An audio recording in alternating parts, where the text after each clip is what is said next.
थोड़ा सा, और सामने गाँव भी आ गया। ये गाँव के बच्चे बोले या कहूँ, पिछली बार जब मैं कैलाश गया था तो मैंने इंग्लिश में बोल के देव कहते हैं, जो तन पर भस्म रमाते हैं, जो देवों के देव कहते हैं, जो तन पर भस्म रमाते हैं, वो महायोगी वो घड़दानी कौन है? शिव शिव शिव शिव शिव शिव शिव शिव शिव शिव शिव शिव शिव शंभो। जय शिव भोला भंडारी की जय, महादेव त्रिपुरारी हर महादेव, उमानाथ कैलाशपति जय, महाकाल पगधारी की। बोल बम बम बोल बम बम बोल बम बम बम बम भोले बोल।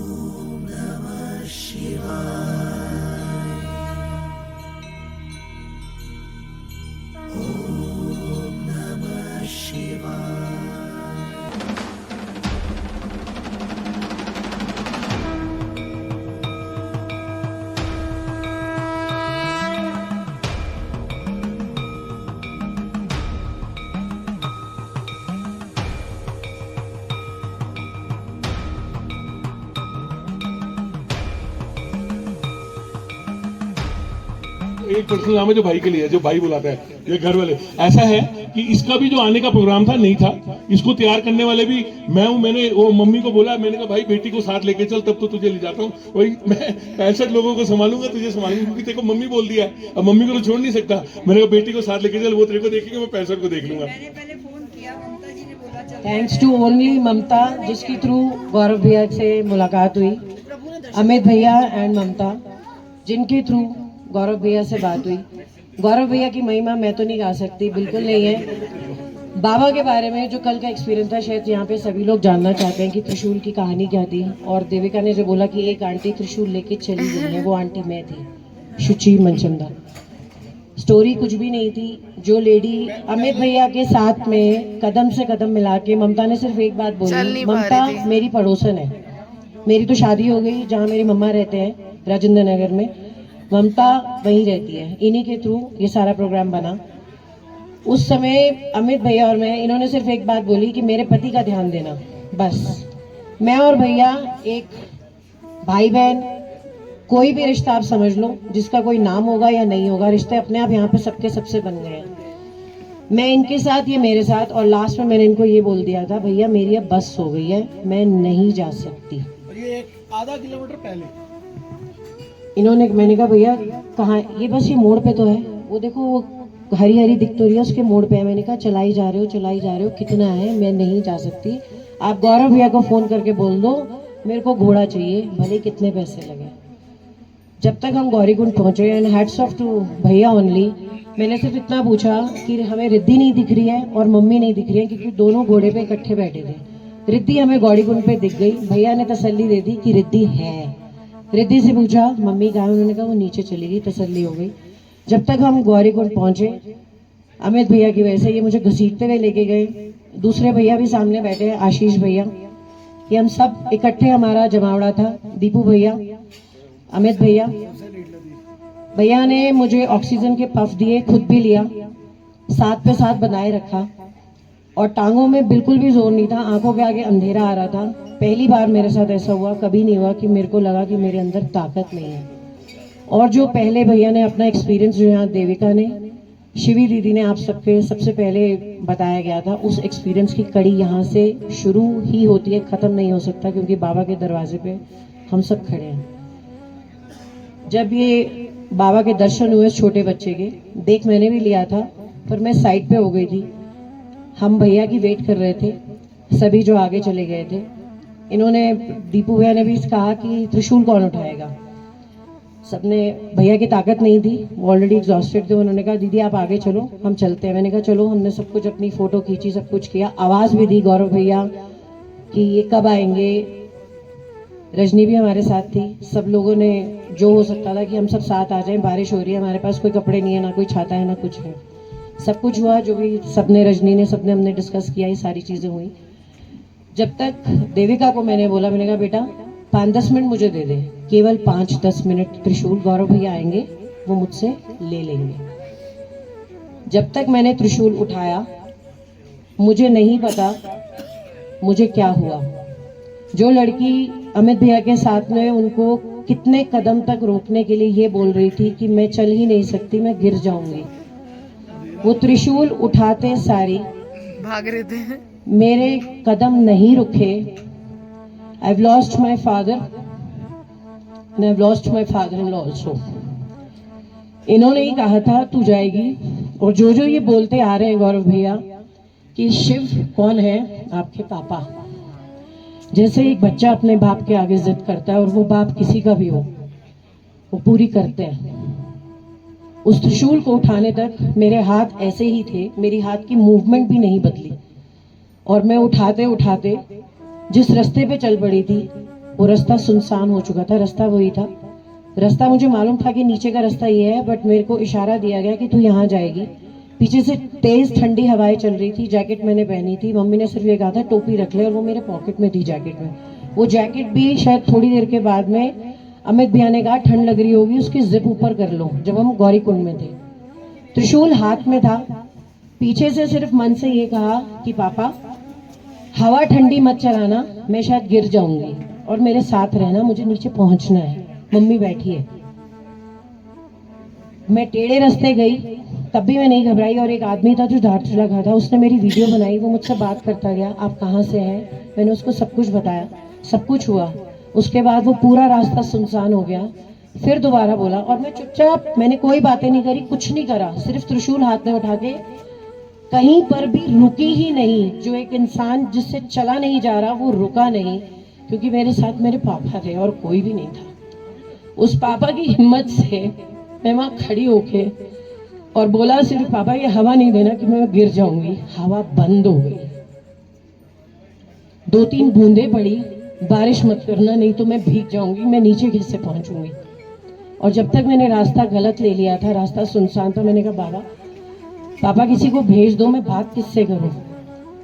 3 घोड़े वाले आए और मैंने पूछा मैंने रास्ता गलत लिया है, मुझे नीचे पहुंचना। उन्होंने कोई जवाब नहीं दिया।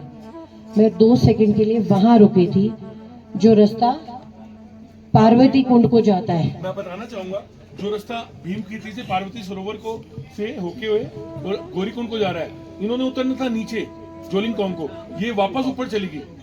मतलब ये उस भैया बिल्कुल टॉप, वो पहाड़ का एकदम टॉप। मुझे नहीं पता मैं कहाँ खड़ी थी, क्योंकि मैं केवल अपने पापा के मग्न थी कि पापा आप मुझे नहीं दिखते, मुझे चाहिए आप। त्रिशूल ने मुझे इतनी ताकत दी, क्योंकि साक्षात महादेव मेरे साथ थे, जिनको मैंने फील किया। और उसके बाद गौरव भैया ने, दीपू भैया ने, सबने देखा होगा मुझे, मैं ऊपर हूँ। आपको नहीं देखा? त्रिशूल को देखा, त्रिशूल को देखा, और उसी की वजह से फिर शायद नीचे से गौरव भैया ने गाड़ी ली और मुझे ऊपर लेने आए। जिस रास्ते से मैं ऑलरेडी, अगर मैं उधर जाती तो मुझे भी मालूम है कि ये रास्ता नीचे को जा रहा है, जिगजैग वे में मैं पहुंच जाती, तब तक शायद इन सभी लोगों ने मुझे देख लिया था और भैया अपनी गाड़ी लेके आ गए थे। ये मेरा कल का एक्सपीरियंस था कि महादेव है, हम सब में है। देखो महादेव है, उसका सबसे बड़ा रीजन ये है क्योंकि इस यात्रा पे एक एक जो भी परिवारजन आया हुआ है वो मेरी जिम्मेवारी है। मैं इनके परिवार से उनको मांग के लेके आया हूँ कि जैसे इनको लेके आया हूँ वैसे ही आपके पास वापस पहुंचाऊंगा। और जहां तक मैं सोच रहा हूँ, जिस रास्ते पे ये, जहां इसको रणदीप ने मुझे बोला कि भैया त्रिशूल तो वो दिख रहा और हम नीचे पहुंचे हुए, बहुत नीचे, मेरे का त्रिशूल वहां कैसे पहुंच गया? हमारे मन में तो था कि ये नीचे उतर गई है और गाड़ी लेके नीचे नाभि आ गई है, हमारे मन में यही था। रणदीप को मैंने साथ के साथ भेजा है, लेकिन ये इसको कवर नहीं कर पाया। आज हम में से कोई नहीं कर पाया। जिस जगह पे ये खड़ी थी, अगर मैं भी होता ना तो मैं भी इतनी जल्दी उस जगह पे नहीं पहुंच सकता ना जिस जगह पे ये खड़ी हुई थी। हमारे साथ स्टार्ट हुई है और ऐसे घोड़े की तरह भागी है, तो वो पीछे। और वही कह रहा हूँ कि बाबा इस यात्रा पे कलंक, क्योंकि शाम का टाइम हो रहा था, 5 साढ़े 5 बज रहे थे। अगर ये कहीं भटक जाती या उस साइड उतर जाती और वहां, क्योंकि हमें पता है वहां कोई नहीं होता रात के समय, क्योंकि वहां की वेदर ऐसी होती है कि वहां कोई नहीं होता। ये त्रिशूल देखा इसने मुझे कहा, मैंने आवाज लगाई दीदी दीदी, इसने देखा, ये रुक गई, इसने ऐसे मुड़ के देखा, मैंने कहा जहां हो वही खड़े रहो। मैंने पीके को फोन किया, पीके को वायरलेस किया उसी समय कि शुक्र है इसने मेरे को वायरलेस दे रखा था कि पीके मेरे को एक गाड़ी चाहिए, एक यात्री हमारा रास्ता भटक गया है, इसने तुरंत गाड़ी भेजी पीके ने। उसी समय गाड़ी आई, उस गाड़ी को लेके हम ऊपर गए और इसको हम गाड़ी में बिठा के दीदी को त्रिशूल के साथ नीचे लेके आए। तो ये महादेव ने मेरे पे कृपा की, इसकी मान रखा, इसने उनको पिता माना है, इसका मान रखा कि कोई भी ऐसी अनहोनी या कोई भी ऐसी बात नहीं हुई, जिससे ये बहन जो है हमारे साथ में आज खड़ी हुई है और बहुत प्यारी बहन है। ये इतना प्रेम दे रही है, चाहे बोलती, आपने इसको कम देखा होगा क्योंकि मम्मी की सेवा में लगी है। इसका भी एम जो है ना, वो मैं कल भी एक बोल रहा था, मात पिता की सेवा करो तो तीरथ जाओ, मात पिता के संग ही सारे तीरथ पाओ, तुम उनको जो खुश रखो तो ईश्वर खुश हो जाए, भगवान तुझे को मिल जाएगा, तेरा किया आगे आएगा, सुख दुख है क्या फल कर्मों का, जैसी करनी वैसी भरनी, जैसी करनी वैसी भरनी। मैं पहली बार यात्रा पे जा रहा था, मैं अपने गुरु महाराज जी के पास गया, उनके बिना हमारे यहाँ पत्ता भी नहीं हिलता कि महाराज जी मैं यात्रा पे जा रहा हूँ। माँ प्यो को पूछा है, मतलब मम्मी पापा से पूछा है, जब तेरे कार माँ प्यो बैठे ना, तुसी किसी को जान की लोड़ नहीं है, अगर वो तेनों आज्ञा देने, मतलब वो तेरे को आज्ञा देते हैं तो तू यात्रा पे जा। माँ बाप, और हकीकत बात है, मैंने इनसे पूछा ही नहीं था क्योंकि मैं तो ये सोचता हूँ ये तो जैसे मैं कहूँगा मान ही लेंगे, बोले इनका नाम बोला है, वो मेरी बात काटते ही नहीं है, उन्होंने आज तक मेरी बात कोई काटी नहीं है। जैसे वो भोले नहीं काटते, वो एक बोला उन्होंने धरती में मेरे को दे रखा है, ये भी नहीं काटते। तो मैं इनके पास गया, मैंने कहा पापा महाराज जी ने तो आज्ञा नहीं दी, वो कहते माँ प्यो भेजेंगे तब जा, कहते बच्चे जाना, यात्रा पे जा रहे, मैं मना थोड़ा करता हूँ। महाराज जी ने उसके बाद वचन किए, जा तेनों असी यात्रा तो कभी नहीं रोक सी है, बोला तू यात्रा पे जाएगा, हम तेरे को कभी नहीं रोकेंगे। उनके पास, हमारे गुरु जी के पास आज भी कोई जाता है ना कि महाराज जी हम इधर यात्रा पे जा रहे हैं, तो कह रहे सब कुछ इधर है, सब कुछ इधर है, किसी को आगे नहीं देते। और मैं उनके पास जाता हूँ, मुझे कहते जा तेनों यात्रा को असी कभी नहीं रोक सी। मैं उनके पास वैसे ही माथा टेकते जाता हूँ ना, उनके जगह जाना है, मतलब मैं महाराज जी माथा टेकने आया हूँ, उनको यही है कि ये आया है ना हमारे पास, ये किसी यात्रा के लिए आया है। तो मैं सीधी सी बात कहता हूँ, जिसके भी माँ बाप जिंदा है, देखो अभी डिम्पल दीदी ने अपना एक्सपीरियंस बताया, डैडी की डेथ हुई, यहाँ भी बताया डैडी की डेथ हुई, कई लोगों के साथ। पिछली बार हम, ये गोविंद भैया बैठे हैं, ये मेरे साथ आने के लिए बिल्कुल तैयार थे जब हम आदि कैलाश आ रहे थे, सब कुछ हो गया था, लास्ट मोमेंट पे इनके ससुर जी की डेथ हो गई और ये यात्रा पे नहीं आ पाए। और उस मौके पे 3-4 डेथ इनके घर में हुई। इनके मन में इतना वहम आया कि भैया ऐसी यात्रा हम कैसे, कितने अभागे, हमारे अभागे है कि यात्रा के टाइम पे सब कुछ होना था हमारे साथ में। तो आप अपने घर में अपने बूढ़े माँ बाप का ध्यान रख लो, आपको कहीं जाने की जरूरत नहीं है, वो जैसा कहे उनकी बात मान लो। मैं आज भी कहता हूँ, मेरे बाप साथ में बैठे, मैं इसमें घमंड नहीं है, मैं सही कह रहा हूँ, हम बड़े आलसी बंदे हैं क्योंकि पापा वाली जो है ना छोटे ब्रदर के साथ रहते हैं रजौड़ी गार्डन में, हम साकेत में रहते हैं। मैं अपने बच्चों को भी बोलता हूँ, जब दादा दादी अपने घर में, इस वाले घर में आते हैं ना, तो अपना शेड्यूल ना चेंज कर लिया करो, क्योंकि मैं ये नहीं चाहता कि मेरे डैडी ये कहे कि तुम 8:30 उठ रहे हो, तुम अभी तक नहाए नहीं, तुम, क्योंकि हमें आज भी डर है अपने माँ बाप का। आजकल की जो गौरव भैया यहाँ पे डिस्कस कर रहे हैं ना, ये एक आम आदमी की हिम्मत भी नहीं है, इस व्यक्ति में इतना ऑरा है। सच्ची अंकल, शत नमन है इस सोल को पैदा करने में। मुझे नहीं मालूम मेरा इसके साथ में कब तक रिलेशनशिप रहेगा। डिम्पल दीदी की बात बिल्कुल खत्म सत्य है, जो भी वो अंदर से कर रही होंगी, और जो मेरे अंदर फीलिंग चल रही है, कहते हैं हर चीज बताई नहीं जाती है। हैट्स ऑफ है, हर हर महादेव। जैसे मेरा अपना ब्रदर है सुमित साहनी, मैंने फोन पे भी इनको ये कहा था, जिस बंदे ने मेरे ब्रदर के बाद में मेरी मदर से ऐसे बात करी हो, उसके तो चरण स्पर्श करके मैं धोऊं, क्योंकि मेरा भाई खुद आज मेरे पापा की जगह पे खड़ा है। वो मुझे कुछ बोल दे, मजाल है शुच्ची उसको पलट जाए। और आज के बाद से इसी भूमि पे, जो कि आज मेरी पहली यात्रा थी मम्मी के साथ में, गौरव भैया, जहां सुमित खड़ा है वहीं गौरव भैया खड़े हैं। Thank you so much. देखो, हमने जो एक परिवार बनाया है ना, ये जो 65 लोगों की एक परिवार बनाया है, मैं आप सबसे ये रिक्वेस्ट करता हूँ, अपने सगे खून वालों को एक बार भूल जाना। आपके घर में सुख है दुख है, मैं जानता हूँ इस चीज को, मैंने इस चीज को महसूस किया है कि मेरे कैलाशी भाई, अगर मैं अभी गोविंद भैया मुझसे कम से कम 10 साल 15 साल बड़े हैं, मैं इनको कहूँ ना गोविंद भैया आपने ये करना है, आपने ये पहाड़ से नीचे कूदना है, इन्होंने गहराई नहीं देखनी है, इन्होंने कूद जाना है। मेरे को ये कहें कि गौरव तूने ये करना है, मैंने सवाल नहीं करना, मैंने करना है, क्योंकि मुझे पता है वो मेरे लिए गलत नहीं है, मैं इनके लिए गलत नहीं हूँ। ये जो रिश्ता भोलेनाथ ने बनाया ना, इससे स्ट्रॉन्ग आप आजमा के देख लेना। कभी किसी के ऊपर, भगवान ना करे किसी के ऊपर कोई मुसीबत आए, कभी किसी के ऊपर कोई ऐसी विपदा आए, आप अपने किसी कैलाशी भाई को फोन करके और उससे शेयर कर लेना, वो आपको ऐसा हल देगा जैसे महादेव आपको बता रहे कि ये कर बेटा तेरा ये काम होगा, वो महादेव की वाणी होगी, ये समझ लो।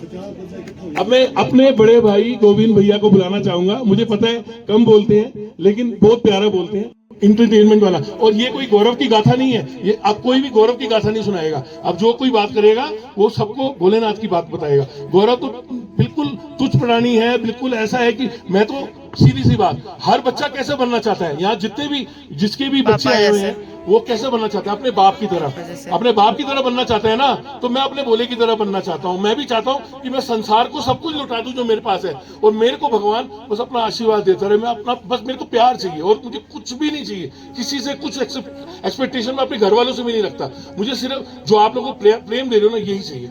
ओम नमः शिवाय। ओम नमः शिवाय। सभी को प्रणाम, चरण स्पर्श। मैंने ऐसे कोई कर्म किए नहीं थे। मुझे वास्तव में इस शिव की धरती पे खड़े हैं, मुझे नहीं मालूम कि मैंने ऐसे कोई कर्म किए हों जो ये यात्राएं या जो शिव जी के दर्शन या ऐसे महानुभावों के जो मेल मिलाप, ये कैसे हुआ मुझे नहीं पता।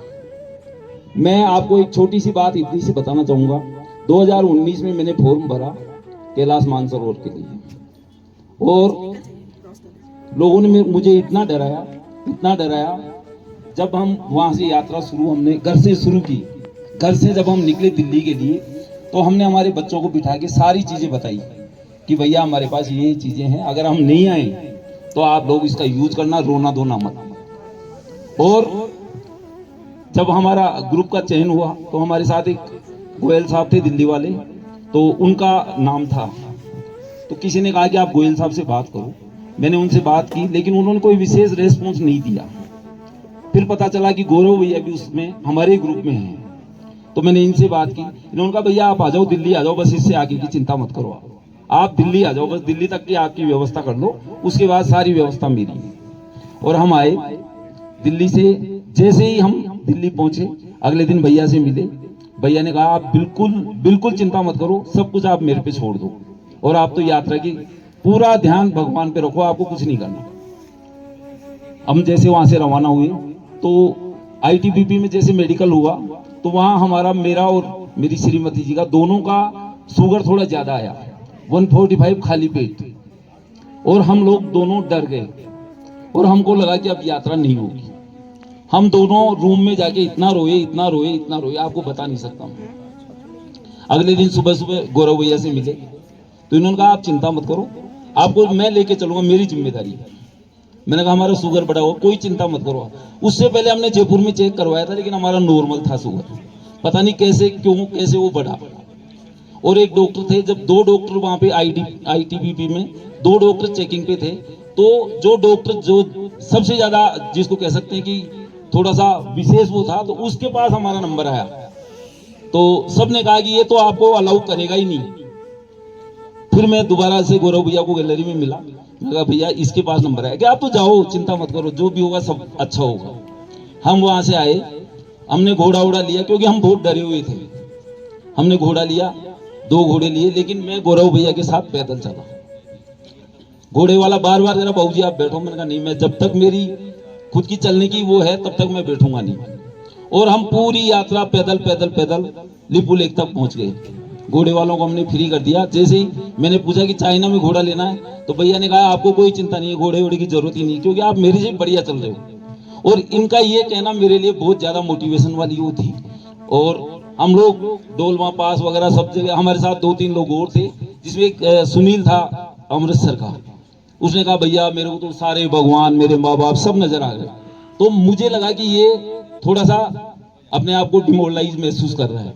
मैंने उसको मोटिवेट किया कि मैं चलूंगा तेरे साथ। और हम दोनों सबसे लास्ट में मैं और सुनील और एक विकास था सीए दिल्ली का, हम तीनों उसको कैसे कैसे मोटिवेट करते हुए ऊपर तक लाए और नीचे उतरे। नीचे फिर गौरव भैया मिल गए, तो क्या हुआ आप पीछे कैसे लगे, उन्होंने कहा इसके सुनील को थोड़ा ये प्रॉब्लम हुआ। उसके बाद हमने वो यात्रा पूरी की। उसके बाद हमारा गौरव भैया से ऐसा एक वो बना कि हमारे परिवार में सबसे पहले अगर किसी का नाम आएगा तो गौरव भैया। उसके बाद 2022 की बात है लगभग, जब हमको आदि कैलाश का एक प्रोग्राम भैया ने बनाया और मैंने कहा कि मैं आपके साथ चलूंगा, मैं और श्रीमती जी दोनों चलेंगे। और एक संयोग से हमारे फादर इन लॉ एडमिट हो गए हॉस्पिटल में। मैंने कहा भैया ये स्थिति है तो मैं नहीं चल पाऊंगा, तो इन्होंने कहा सब ठीक हो जाएंगे आप चलो। लेकिन पता नहीं क्यों दिल में ये लग रहा था कि यार अगर पीछे से कोई बात होगी तो ये हमेशा के लिए एक बात रह जाएगी। और 5 तारीख को भैया यात्रा पे निकले, मैं नहीं आया और 9 तारीख को उनकी डेथ हो गई। उसके बाद हमारे घर में लगभग 13 डेथ हुई उस समय, 1-2 कोरोना से हुई, बाकी और कोई जो भी कारण रहे 13 डेथ हुई।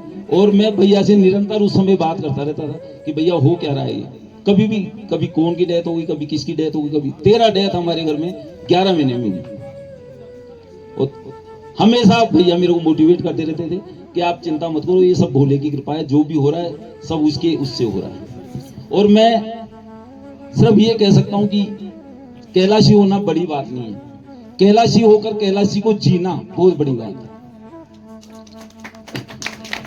क्योंकि जब आप कैलाश जाके आते हैं, क्योंकि अब तो आप सब लोग कैलाशी हैं, जब आप जाके आते हैं तो तब वहाँ की आप स्थितियां देखते हैं, वहाँ का जो कल्चर देखते हैं, वहाँ का जो परेशानियां देखते हैं। जो जैसे हम जाते बाबा से मिलने तो बाबा भी परीक्षाएं लेता है। भैया बार में कहते हैं कि उनके गण परेशान करते हैं, फिर बाबा लास्ट में कहता है कि अब तुम।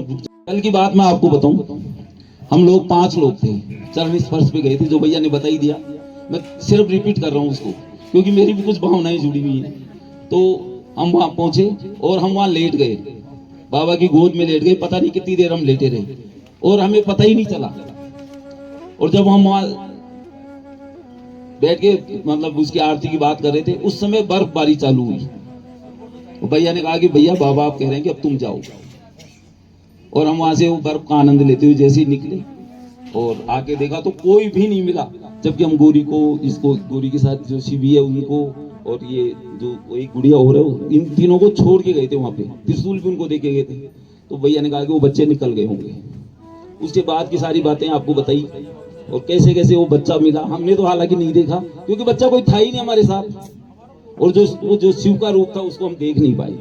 ये हमारी इसको बदकिस्मती कहो कि हम उसको देख नहीं पाए, लेकिन बाबा का आदेश था तभी हम वहां से उठ के चले और किया। आप सब लोगों को ओम नमः शिवाय। और बहुत अच्छी आपकी भी यात्रा हुई होगी मेरे हिसाब से, तो और आगे भी बाबा आपको बहुत अच्छी यात्राएं कराएं।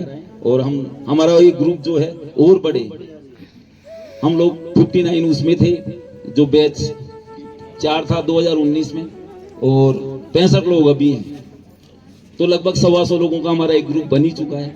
और मैं चाहूंगा कि ये हजारों में जाए। हर हर महादेव।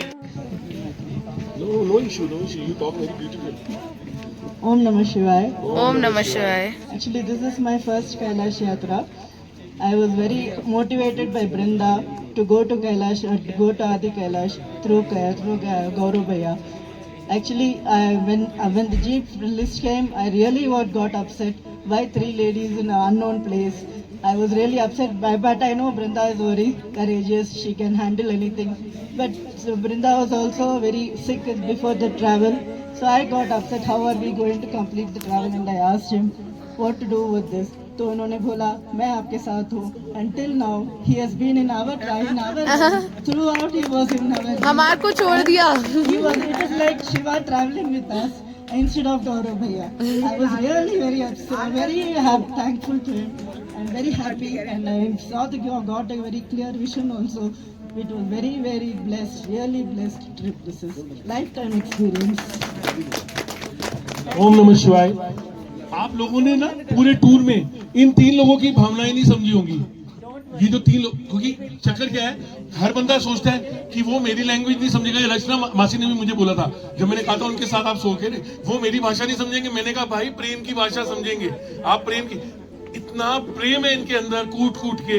वो 84 साल की जो लेडी बैठी है ना, आप उससे बात करो, वो ऐसे आपको इंस्पायर करेगी। शायद मेरे में जो इंस्पिरेशन जो आती है ना, वो ऐसी ही आती है। ये जो वाइब्स देते हैं ना, वो पूरे रास्ते में जो हमारे को बताती, Gaurav you know how I am this much fit, I do this thing, always be positive, always do these things। तो ये जो पॉजिटिविटी है, मैंने को किसने सिखाया है? मैं कोई ट्यूशन थोड़ा लिया या कोई क्लासेस थोड़ा लिया, मेरे को किसने सिखाया? मुझे तो ऐसी माओ ने सिखाया जो मुझे सिखाती हैं, मुझे बताती है। जैसे अभी रचना मासी ने बोला, तो यही चीजें हैं। ये प्यार अगर आपको मिलेगा ना, आपको खुराक की जरूरत नहीं है, ये प्यार आपको बहुत आगे ले जाएगा। अभी ये दो जो ये बैठी है जोड़ी है ना, अब इनमें से कौन आना चाहता है वो आओ, जो फटाफट। ओम नमः शिवाय, जल्दी। कि आपको वो पूरा ध्यान रखेंगे और वो सब सच बता रहे हैं, कोई उनके अंदर एक झूठ भी नहीं है, सिर्फ उनके फोन की आवाज सुनी थी। फिर मैंने कह रहा चाची अपने जो भी इसके भाव है ये प्रकट करेगा आप लोगों के सामने। हर हर महादेव। सभी को प्रणाम और बुजुर्गों को चरण स्पर्श। मैं बस इतना कहूँगा कि मेरे परमपिता परमेश्वर, मेरे महादेव, उनके प्रिय श्री राम, उनका एक बार जय जय श्री राम करके गाना। और मैं 2013 में मानसरोवर गया था, फिर 2018 में गया, फिर 19 में गया। मैं 13 में जब मैं गया था तो यमद्वार से मैंने जब बाबा के दर्शन किए तो बस मेरे आंसू रुके नहीं, और मैंने बाबा से इतना केवल बोला कि बाबा मैं जब तक मेरी सांसें हैं मैं बस आपके पास आता हूँ। फिर मेरे 5 साल कुछ प्रॉब्लम की वजह से मैं नहीं जा पा रहा था। 18 में मैंने फेसबुक में गौरव भैया का कुछ देखा, वीडियो, फिर मैंने उनमें नंबर देखा, मैंने भैया को कॉल करी और मैंने कहा भैया मुझे जाना है, और अगर मैं इस साल नहीं जाऊँगा मैं सुसाइड कर लूँगा, मैं सुसाइड कर लूँगा। भैया ने मुझे समझाया नहीं कुछ नहीं।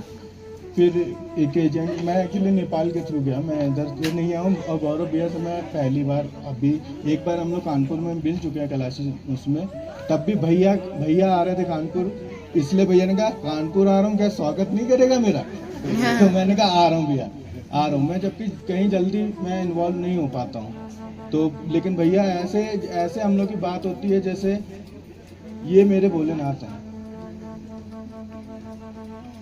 और चरण स्पर्श पे क्या हुआ है वो हम 4-5 लोग ही समझ सकते हैं, और मैं क्या ही बोलूं उसके लिए। और अभी भी आदि कैलाश में भैया ने फेसबुक पे जब लिंक डाला था तो मैंने भैया को केवल मैसेज डाला था, भैया मेरे लिए अरदास लगा दो, मुझे आना है। और अभी कोविड की वजह से यात्रा बंद थी। मैं बाबा से यही कह रहा था, बाबा अगर रिचार्ज दिलाना चाहते हो, मेरी बीवी भी है, मेरी बेटी है, मैं उनको मैंने यहाँ यात्रा में भी तबीयत खराब हो गई थी, लेकिन मैं वो समझ रही थी कि अगर वहाँ तक नहीं गए तो ऐसे ही खत्म है। और मैंने पार्वती सरोवर में मैंने बोल दिया था अगर मैं आगे नहीं जाऊँगा मैं इसमें कूद जाऊँगा अभी, लेकिन भैया लेके गए। अब बस मैं ये कह रहा हूँ परमात्मा हम सब में है, आपके हर कण में है, और बस परमात्मा से यही दुआ करता हूँ कि जब तक हूँ मुझे कुछ नहीं चाहिए, मैं बस आपके दर्शन सब में करता रहूँ। आप दिखो मुझे और कोई कुछ भी नहीं चाहिए, कुछ भी नहीं चाहिए।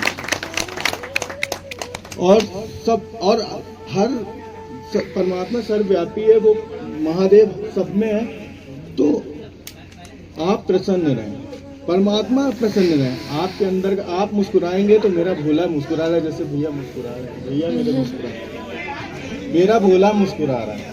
और वो भोले वाले वो हंसता हुआ चेहरा वो मेरे महादेव का हर जगह मुझे दिखना चाहिए बस।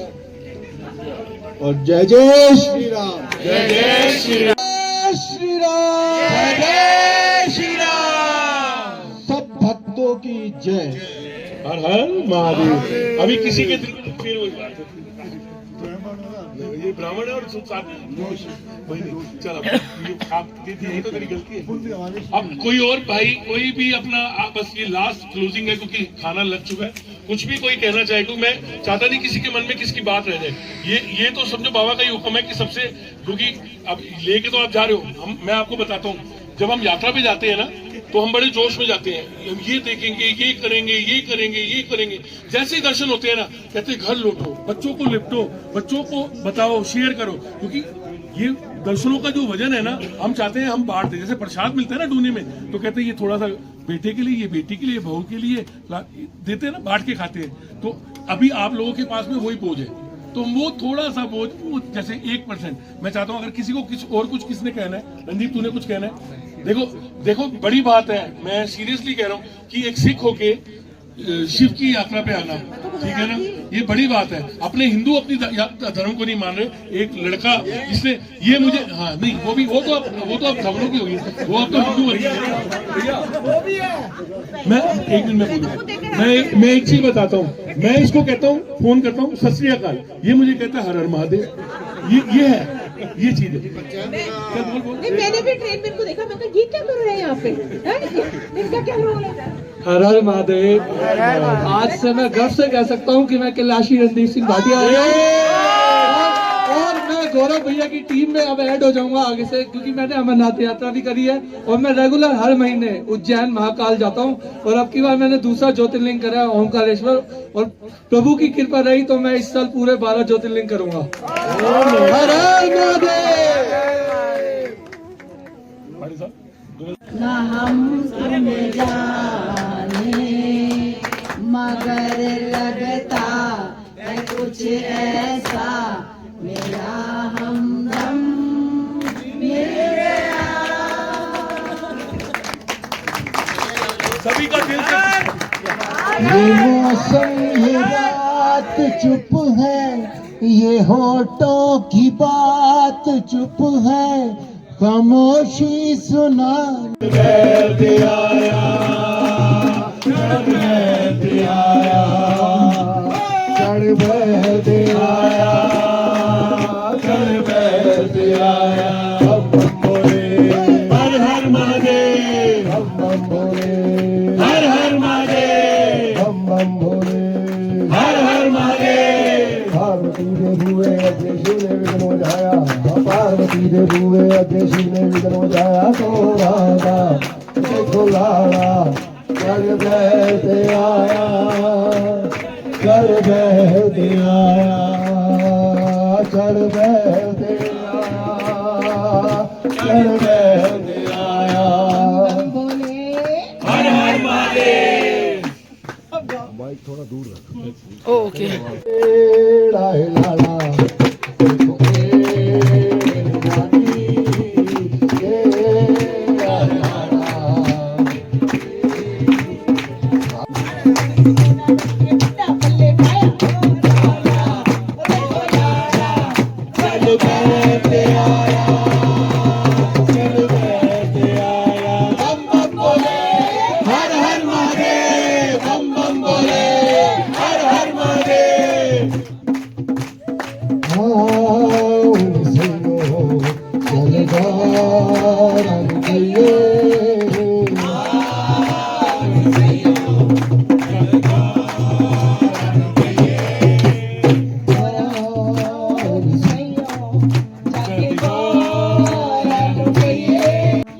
लेकिन गौरा क्या बोलती है? मेरा लाला होता हर शतवाली, मेरा लाला होता हर शतवाली, हर शतवाली होती दुनिया निराली है, हर शतवाली होती दुनिया सवाली है। भोले जी दी लीला सारे जग तो निराली है, बोले दीदी लीला सारे जग तो निराली है। भोला मेरे घरे आया, मेरा सुता भाग जगाया, किसे पार ना पाया गोराना, देखो लाला चल बैठे आया, चल बैठे आया। बम बम बोले हर हर महादेव, बम बम बोले हर हर महादेव। तेरे जिया सोना और नहीं होना, तेरे जिया